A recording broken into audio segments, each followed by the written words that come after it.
D'abord, je vous remercie d'être venu parce que c'est une date importante, le 8 mai 45. Contrairement à ce qu'on pense, ce n'est pas un armistice, mais il s'agit bien d'une capitulation sans condition des armées du Grand Reich allemand. Et bien écoutez, je vais comme à habitude faire le discours. Nous voici à nouveau réunis pour commémorer le 8 mai 1945. Ce jour-là, la capitulation sans condition du Troisième Reich allemand mettait un terme à des années de cauchemar.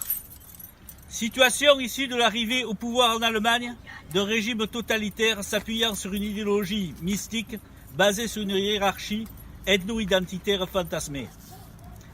Grâce au courage de l'armée des Alpes, fin juin 1940, le pays niçois évita l'occupation mussolinienne jusqu'en novembre 1942, débarquement allié en Afrique du Nord. Cette occupation fut plutôt débonnaire, dans certains cas presque familiale.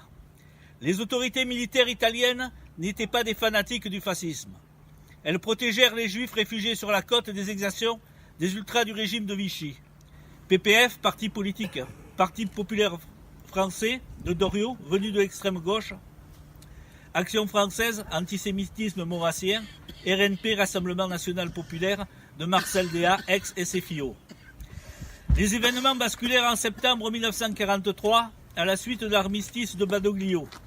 Les troupes italiennes évacuèrent leur zone d'occupation. Tutti a casa, aussitôt investis par les forces armées du Troisième Reich. Ce ne fut pas la même occupation, surtout qu'entre-temps, la résistance était organisée et que les premières zones de maquis avaient pris racine avec la complicité des populations.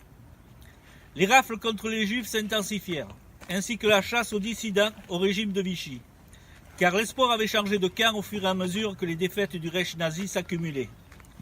2 février 1943, victoire de Stalingrad. L'occupation nazie ne dura que de septembre 1943 à octobre 1944. Et pourtant, de nombreux noms sur les monuments aux morts ou de plaques commémoratives rappellent cette période. Notre canton ne fut pas épargné avec ses fusillés et ses déportés. La dernière bataille eut pour cadre le massif de l'Authion, la Haute-Tinée et la Haute-Vésubie en avril 1945. L'annonce de la capitulation le 8 mai 1945 ne donna pas lieu à des réjouissances comme l'avait été la libération. C'était encore la période des restrictions et des tickets alimentaires. De nombreuses familles attendaient des nouvelles d'un parent prisonnier ou déporté, toujours disparu. On découvrait encore des charniers de suppliciés par la milice ou la Gestapo et une partie de la côte de nos campagnes était encore minée. Sans parler de la destruction des lieux d'habitation par les bombardements.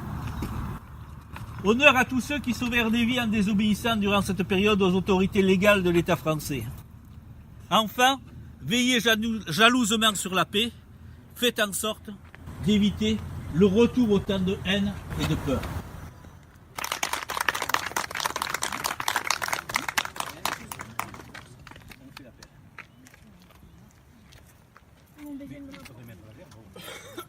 Oui, si tu veux, on met d'abord. Tu vas prendre avec le maire là. À côté. Donne-moi tes papiers. Donne-moi les papiers.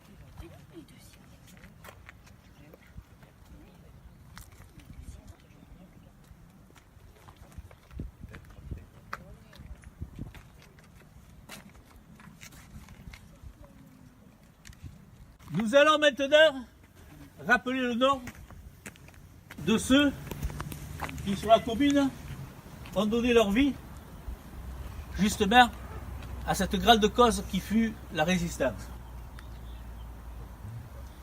Lieutenant Belludi Aimé,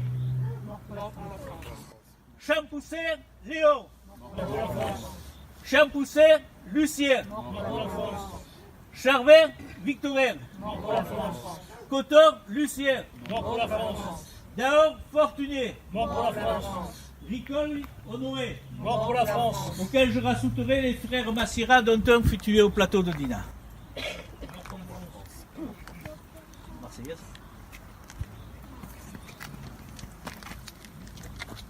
On va chanter la Marseillaise.